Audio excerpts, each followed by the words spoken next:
¿y tú de quién eres? Hace unos años atrás, allá por finales de los años 80, principios de los 90, había un grupo de mi mujer se está riendo ya y no le he dicho nada de que iba a decir esto. Pero había un grupo a finales de los 80 que se llamaba No me pises que llevo chanclas. ¿Sí? ¿Os acordáis? ¿Sí? No me pises que llevo chanclas. Eran muy divertidos porque las letras de sus canciones eran muy simpáticas, ¿no? Y una de las canciones que ellos cantaban, precisamente la que le daba título al grupo, bueno, o que tenía que ver con eso, tenía que ver con el título de esta canción. ¿Y tú de quién eres? Entonces la canción decía, ¿y tú de quién eres? Y él decía, yo soy de Marujita. Y se definía así. ¿Sí? ¿Estás acordando de esa canción? Hombre, esa canción era muy divertida. Yo la cantaba. O sea, yo la cantaba. ¿Y tú de quién eres? De Marujita. ¿Sí? Ya, lo dejo ahí.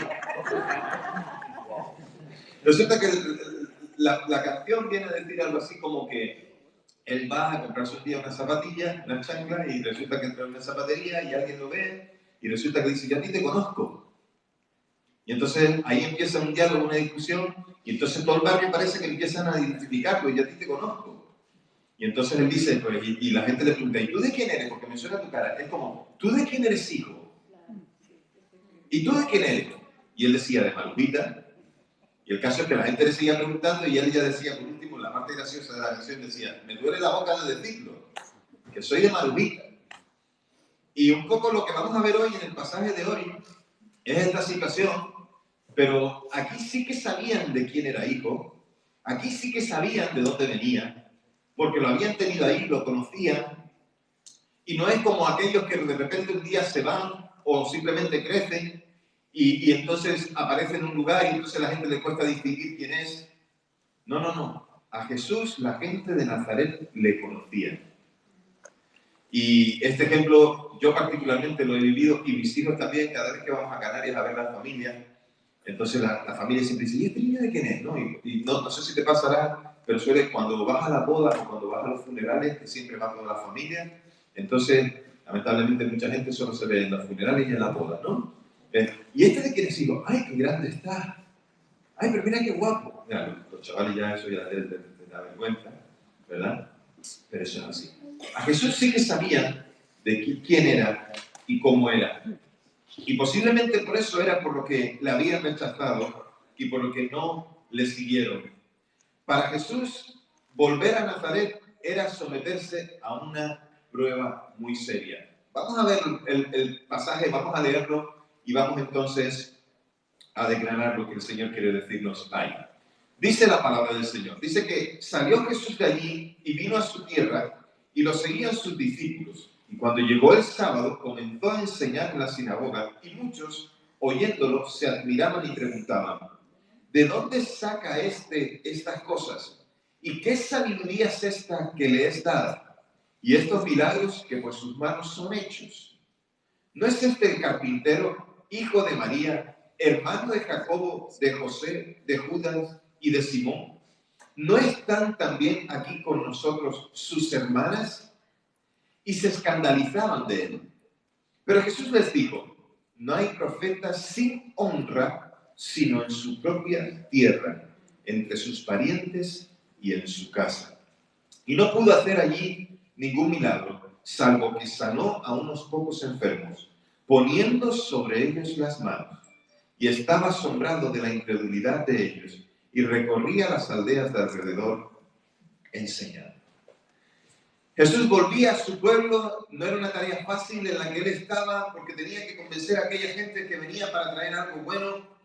Volvía a su pueblo y nadie encuentra a los críticos más rigurosos, sino allí donde él nació. Allí en su casa donde más encontramos a la gente que critica o que expone lo que somos. Muchas veces he encontrado situaciones en las que alguna persona decía que en mi casa no valoran lo que hago, pero sin embargo otros lo valoran. Y muchos se encuentran en esa tesitura de que no reconocen lo que una persona puede hacer o lo que hace. Así que nadie encuentra mayores críticos que allí donde es conocido. Y este fue no el primer rechazo a Jesús, es el segundo, porque en Galilea ya había sido rechazado. Así que el primero ocurrió al inicio de su ministerio y ahora este ya avanzado tiene ese rechazo. Aquello no era una visita privada, no era una visita para ir a ver a los familiares, no era una visita para ir a compartir un tiempo de vacaciones. Jesús fue a hacer lo que el Padre le había mandado a hacer. Fue acompañado además de sus discípulos. Y esto era una señal de que algo diferente había.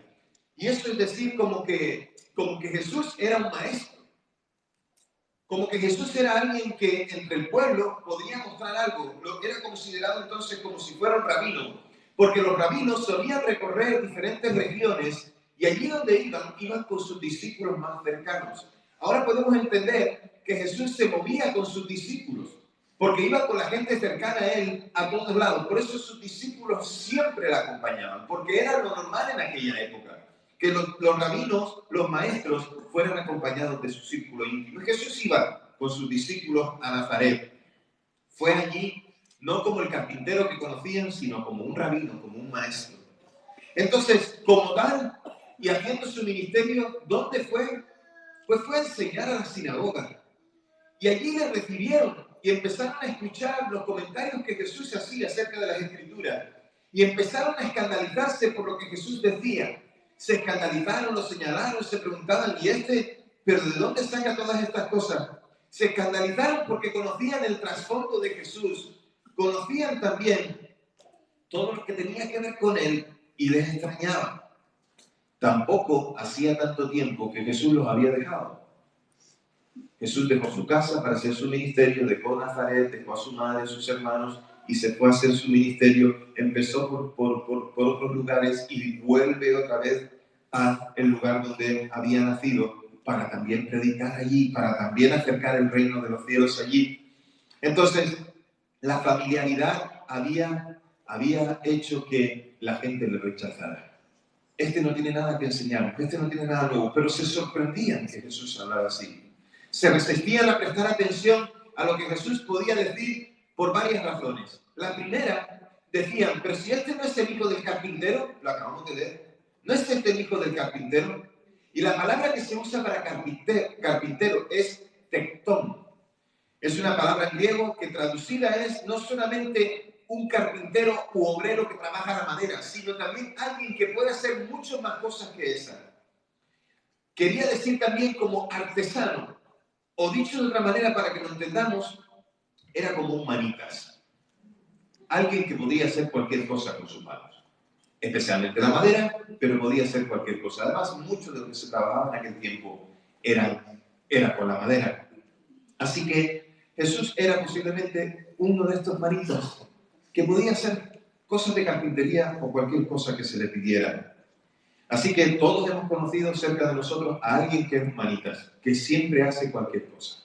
Y pídale lo que le pidas, se atreve a hacerlo. Yo, en mi casa, todos somos un poco atrevidos porque mi padre fue carpintero y él nos enseñó mucho del oficio y nos enseñó otras muchas cosas. Pero tengo un hermano, mi hermano Pedro, el que está por encima de mí, él es el cuarto, yo soy el más pequeño, el quinto, y él es un manita para hacer cualquier cosa. Mi hermano Pedro se atreve con todo. Y si no sabe, se equivoca y lo vuelve a hacer, pero lo hace. Así es. Y él siempre está dispuesto. Y cualquier cosa que necesitábamos en la familia, Pedro. Porque Pedro había estudiado electricidad, porque podía hacer cosas de carpintería, se atreve a hacer cosas de fontanería, se atreve a hacer cualquier cosa. Yo le he visto hacer absolutamente de todo, menos construir una casa. Pero si hay que hacer cosas de esas, también se hacen. Y si hay que pintar, se pinta. Y hay que hacer cualquier cosa. Así mi hermano Pedro. Jesús se pretende, según el pasaje, de que esa manera de ser un artesano es que Jesús era así. Que no solamente era carpintero, sino que podía hacer cualquiera de esas cosas.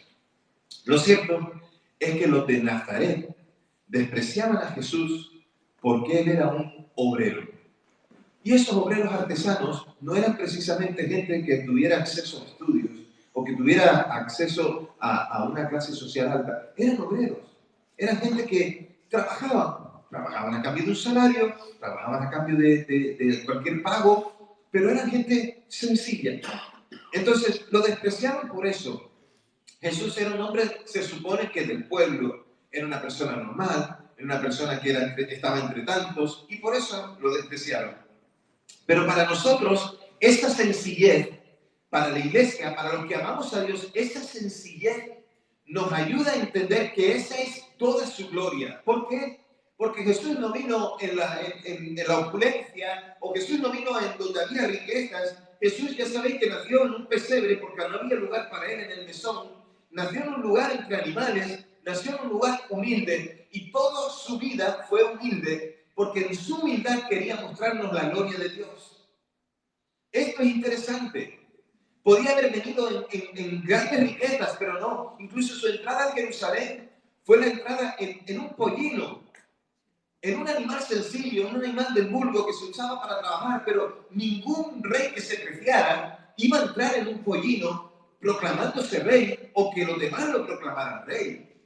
Jesús muestra su sencillez en las cosas más pequeñas y ahí es donde está su gloria. Incluso en su muerte no fue sepultado entre ricos, fue sepultado en la tumba de sí, un hombre rico, pero que se la cedió. Pero su estilo de muerte, su muerte en la cruz, era la muerte de un condenado por delito, era la muerte de un maldito. Y ahí en todo eso se muestra Jesús con toda su gloria, en esa sencillez. Es lo que los de Nazaret no supieron ver. Así que ellos lo rechazaron y no reconocieron que Jesús es Dios, el Dios que viene a traer limpieza. Cuando vino a la tierra Jesús, no vino a pretender una vida cómoda, fácil. Sabía de las durezas de la vida. Asumió la vida con las tareas corrientes que todos y cada uno de nosotros hacemos. Y sabía lo que era, tal vez, no sé, ya sabéis que me gusta imaginar. Sabía lo que era o lo que costaba en una familia tan numerosa y aparentemente donde el padre ya no estaba. Jesús, como hermano mayor, toma como la rienda o asume un papel especial dentro de casa y posiblemente también sabía lo que era contar los céntimos de euros para poder llegar al final de mes. No lo sé. Jesús vino a estar en medio de la gente humilde para poder dar a conocer la gloria de Dios. Las circunstancias de su nacimiento, todo eso muestra el valor de Jesús como persona y como Dios. Debemos tener cuidado de valorar a las personas por lo que vemos externamente. Valoremos a las personas por lo que pueden hacer, por lo que saben, por lo que tienen en su interior. Hay personas que tienen una valía muy especial y nosotros tenemos que aprender a reconocer la valía de las personas y no solamente lo que vemos. Me contaba mi esposa, este fin de semana estuvo en un retiro de jóvenes de otra iglesia en Barcelona, estuvo con ellos ahí enseñándoles acerca de la santidad. Y una de las cosas de las que le habló, por lo que ella me contó, tiene que ver con la imagen que tienen los jóvenes y que la religiosidad muchas veces juzga la imagen, pero no juzga lo que hay en el interior.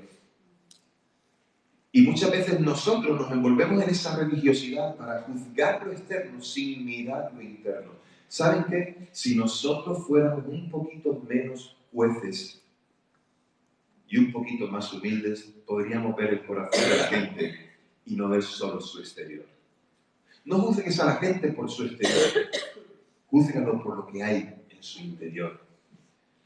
Y Jesús fue juzgado por aquella gente. Y nosotros también tal vez le juzgamos. Porque muchos conocen a Jesús por fuera, muchos conocen de oídas, es que Jesús era esto o lo otro. Alguno dice alguna cosa por allí, alguno dice otra cosa por allá, otro que escribe un libro, otro que publica un artículo en el periódico y la gente escucha de oídas, pero necesitan conocer a Jesús. Y posiblemente la gente de Nazaret conocía a Jesús solamente de oídas, o cuando necesitaban una mesa, una silla, una puerta o el vallado de su terreno, pero no conocían a Jesús como el Señor y Salvador. No sabían lo que había en su interior. Tal vez desconocían el episodio de Jesús formándose a la edad de 12, 13 años, cuando fue al templo con sus padres y adoraron al Señor. Y él se quedó allí entre los maestros, discutiendo acerca de la ley, discutiendo acerca del reino de los cielos. Y sus padres se marcharon, lo dejaron atrás, se olvidaron del niño. Y cuando se dieron cuenta fueron a buscarlo. Y la madre reprende a Jesús porque se había quedado atrás. Y él le dice: pero tú no sabes que las cosas de mi padre me es necesario estar. Jesús se estaba formando en todos sus años de vida, se estaba formando en la comunión con el Padre. Yo creo que seguro Jesús era de los que iba a la sinagoga cada sábado. a conocer, a aprender, de los que todavía se mezclaba con los líderes religiosos, a hablar acerca de las cosas que tenían que ver con el cielo. La otra cosa que podemos ver en el pasaje es cuando dice, ¿no es este el hijo de María? ¿No están aquí entre nosotros sus hermanos y sus hermanas? Y ponen los nombres de algunos de ellos.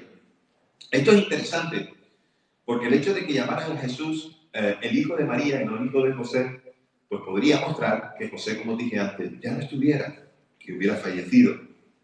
Entonces la referencia a los hermanos y las hermanas de Jesús muestra que tras el primer nacimiento de María, o sea, con Jesús, María y José tuvieron otros hijos, y mencionan ahí los nombres de algunos de ellos. Tuvieron relación como cualquier matrimonio, y llegaron sus hermanos. María y José hicieron como cualquier matrimonio. Y Jesús asumió, posiblemente después de la falta de su padre, la responsabilidad de atender a su casa, de cuidarlos. Y posiblemente hasta que no vio que ellos se podían defender por sí mismos y hasta que no recibió la autorización del Padre, no fue e hizo lo que el Padre le había enviado a hacer cuando dejó su gloria desde antes de la fundación del mundo y se vino a vivir en el cuerpo de un hombre, se hizo hombre para saber todo lo que los hombres padecían, identificarse con ellos y morir por ellos en la cruz. Así que Jesús asumió esa responsabilidad. Fue fiel en lo pequeño y por eso pudo hacer la tarea que el Padre le dio. Porque supo ocupar en cada momento su lugar. Pero los de Nazaret le despreciaron porque conocían a su familia y conocían, se supone, su identidad. A veces, cuando la familiaridad debería hacer que empezara un respeto hacia el otro, lo que hacemos es que se levanta una duda o suspicacias hacia el que está cerca y conocemos. A veces estamos demasiado cerca de las personas como para poder ver lo que está en ellos. ¿No te parece que a veces necesitamos echarnos un poquito para atrás para poder ver las cosas con más facilidad? Porque nos ayuda a ver las cosas con un amplio espectro, o sea, tener una amplitud de visión. Porque cuando estamos muy cerca, solo vemos lo que está delante. Sí, yo a veces cuando estoy aquí y estoy leyendo para poder compartir lo que he preparado para traer a la iglesia, a veces tengo que centrarme aquí. Cuando estoy mirando aquí, porque estoy leyendo las letras, no estoy viendo todo lo que está ahí. No estoy viendo que tú estás sentado ahí, que estás escuchando. Me tengo que echar un poco para atrás para poder ver con amplitud lo que está sucediendo. Así, el pueblo se quedó perplejo, porque conocían la procedencia de Jesús, mientras que se suponía que Jesús iba a llegar rodeado de misterio. Se suponía que no iba a llegar con tanta humildad, sino que había pompa en la llegada de Jesús, que había gran ruido en la llegada de Jesús. Pero no fue así. Y aunque Jesús enseñaba con eficacia, enseñaba y todo el mundo se sorprendía, y además mostraba su sabiduría, la gente del pueblo no estaba viendo al hombre sabio enviado por Dios que traía transformación y una revolución, sino que lo que estaban viendo que era al tectón, al artesano, al carpintero, al manitas, al hijo de María, al hermano de Jacobo, de Andrés y de todas esas hermanas. No vieron al Señor. Y Jesús estaba allí y ellos pensaron, Él no es mejor que nosotros, porque Él es un simple obrero igual que nosotros, como para que hable de esta manera. Y se ofendían al ver que impresionaba a los demás y lo seguían. Si es Jesús, en realidad es una pregunta, pero a la vez también eso es un desprecio. Es el carpintero, es el artesano. ¿Qué hacéis siguiéndole a Él? No tiene nada bueno que ofrecer. No esperéis nada nuevo de Él. No esperéis que os ofrezca algo que pueda cambiar vuestras vidas. Mucha gente piensa así. Mucha gente de estos pensaban así. Y hoy mucha gente piensa así. Mucha gente piensa acerca de nosotros que seguimos a Jesús. ¿Cómo es que siguen a Jesús? Pero si eso ya está pasado de moda, eso ya no es... ¿Quién va a creer con todas las evidencias? ¿Qué evidencias? Déjame decirte de las evidencias. Cuando hablo de evidencias, hablo de la transformación que Cristo ha hecho en mí por el encuentro personal con Él. Y eso es lo que Él quiere que nosotros comuniquemos, ese encuentro personal con Él. Y da igual lo que la gente diga, da igual lo que la gente piense, da igual cómo la gente te acuse, te señale o diga, bueno, pues que nosotros vamos a hacer otras cosas. Da igual, porque hay algo que ha sucedido en nuestras vidas y que a veces no se puede explicar ni con palabras. Porque el Señor ha cautivado nuestras vidas. Estamos enamorados de Él, porque Él se ha enamorado de nosotros antes. Y contamos y decimos, y seguimos a Jesús, porque es nuestro Señor, porque es nuestro Salvador. Y hemos confiado en Él, hemos creído en Él. Aquella gente, como decía, le rechazaron. Rechazaron su autoridad, porque ellos pensaban que era uno de ellos. Creían conocerlo, pero sus nociones preconcebidas no les permitían aceptar el mensaje de Jesús. No dejes que tus prejuicios te cieguen en cuanto a la persona de Jesús. Deja que Él muestre su verdad a ti. Trata de ver tal y como es. Trata de verlo con lo que Él ofrece, como es Él. Jesús dijo que un profeta, o sea, un siervo de Dios, alguien que sirva al Señor, nunca recibe honra en su propia tierra. Pero eso no hace que su trabajo sea menos importante. Y puede que en tu casa alguien diga por tu fe que tu fe no es válida, que tu fe no es ejemplo. Pero si tú sirves al Señor y le amas con todo tu corazón, que la opinión de nadie te haga sentir pequeño. Porque el Dios al que sirves es grande y nos dio un gran galardón. No dejes que nadie te apague con su voz, diciendo o acusándote de tus problemas o de tus fallos. Siempre se ha dicho, ¿quieres conocer los fallos de un pastor? Llévate al hijo del pastor o a la hija del pastor a comer a su casa y te enterarás de todos los fallos que tiene el pastor.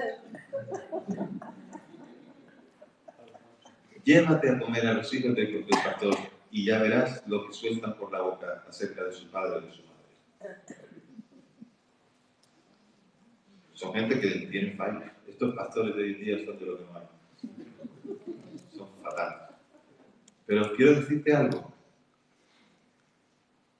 Su trabajo no es para los hombres en último lugar, sino que es para el Señor a través de los hombres.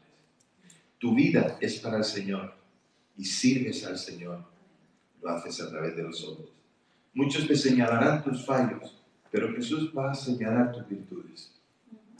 Jesús va a señalar tu adoración. Jesús va a señalar el reconocimiento de que Él es el Salvador, de que Él es personal en tu vida, de que Él es real en tu vida, de que tiene autoridad sobre tu vida.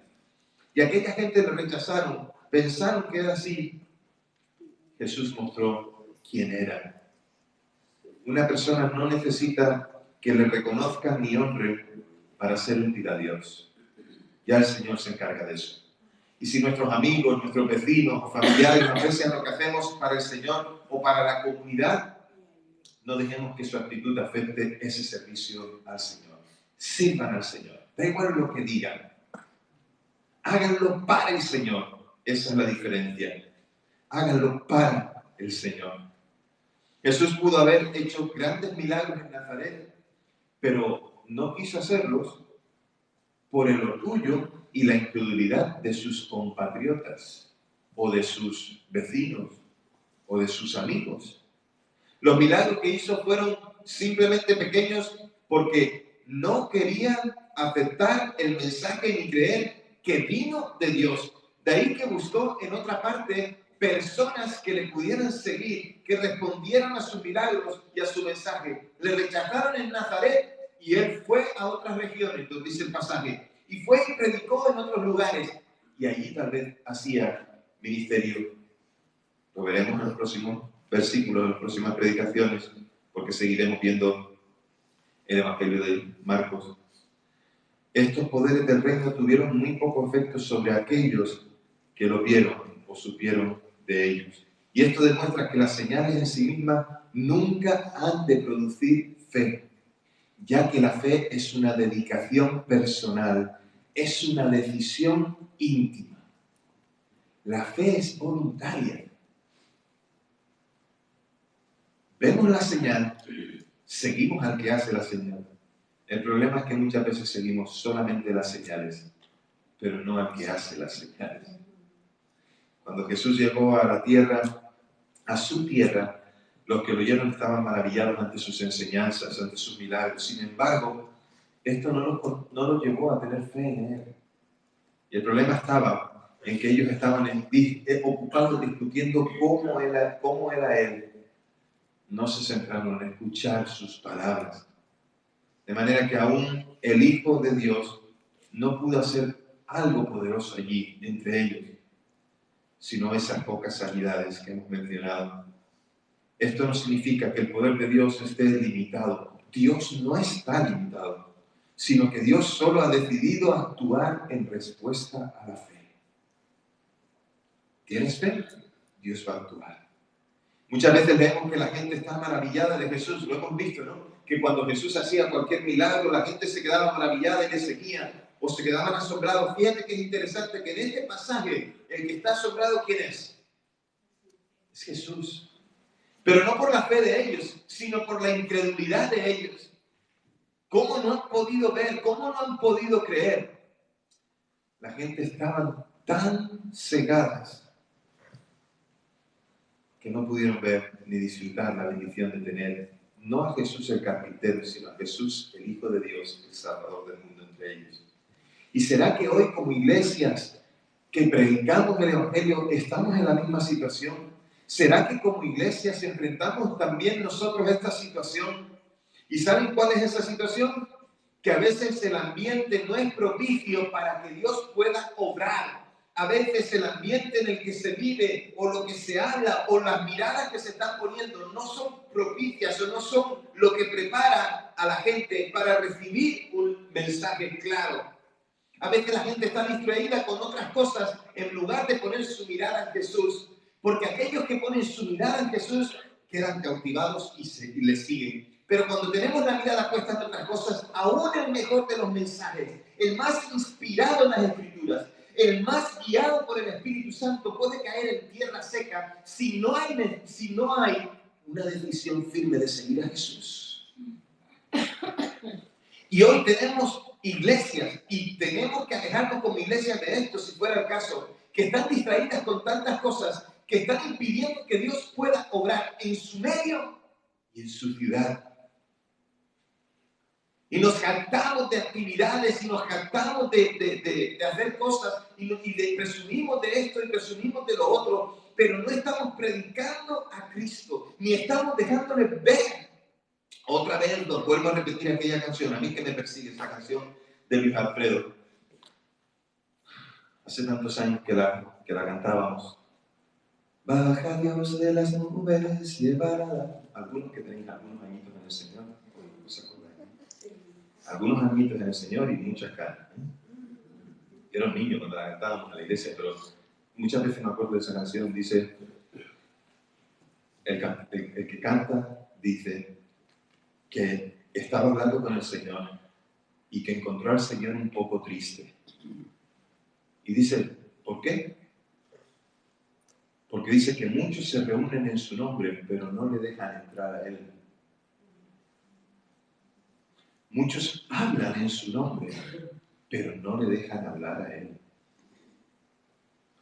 Lo que puedo ver en este pasaje es un pueblo, una ciudad, una región que rechazan a Jesús porque están poniendo el énfasis en otras cosas.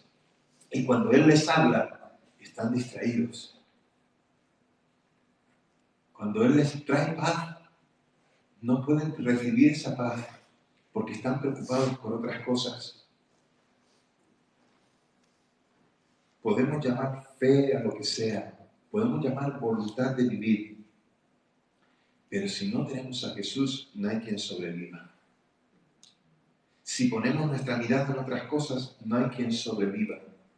De ahí la destrucción, de ahí que el enemigo haga su morada entre medio de esos lugares o de esas gentes y que haga lo que quiera, como quiera, porque los tiene distraídos, los tiene entretenidos.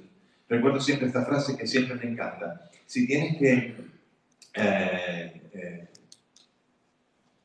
A ver si la consigo decir, a ver si me acuerdo. Si tienes que hacer el payaso para atraer a la gente a Jesús, te vas a convertir al final en el director de un circo. Necesitamos salir del activismo, de hacer, de creer que hacemos y lo hacemos bien. Si no hay humillación, si no hay arrepentimiento de pecado, si no hay reconciliación, si no hay amor los unos por los otros, si no hay predicación, si no hay vidas íntegras, si no hay familias restauradas, si no hay sanidades, si no hay milagros, si no hay,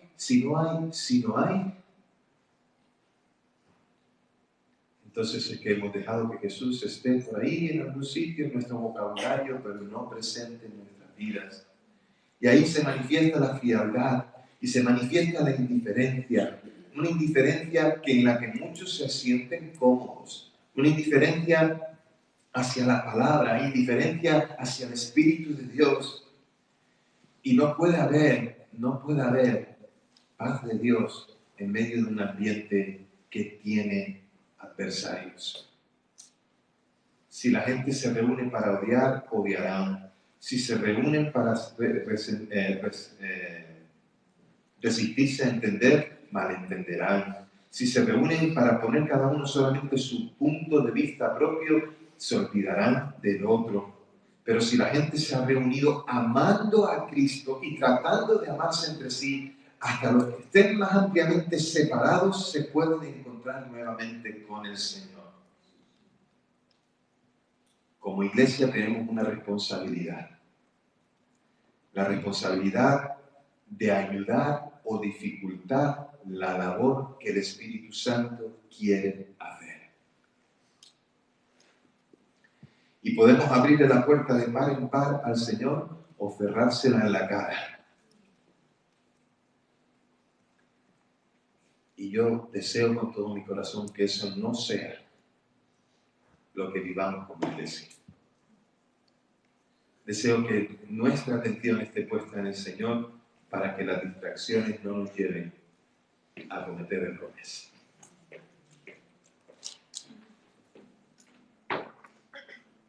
¿Puedo pecar de vanaglorioso? Si es así, pido perdón al Señor y a vosotros. Pero voy a decir una cosa. Creo que vamos bien. Creo. Que me puedes quitar de esta nube en la que puedo que esté cuando terminemos. Creo que vamos bien. Creo. Pero de ahí a despistarnos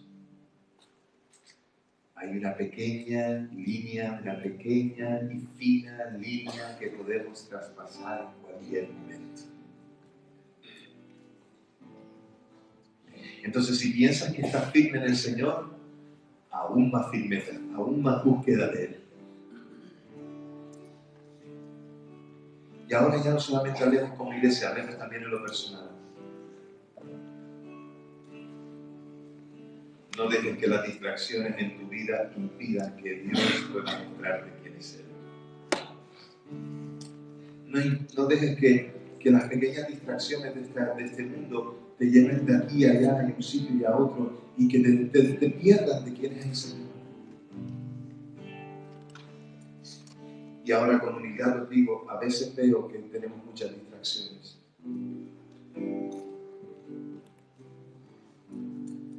Si estamos distraídos en el cómo, no nos vamos a ver qué es lo que quiere hacer el Señor. Y cuando andas en fe y andas en comunión con Dios, tienes que entender algo. Las cosas de Dios muchas veces no tienen explicación.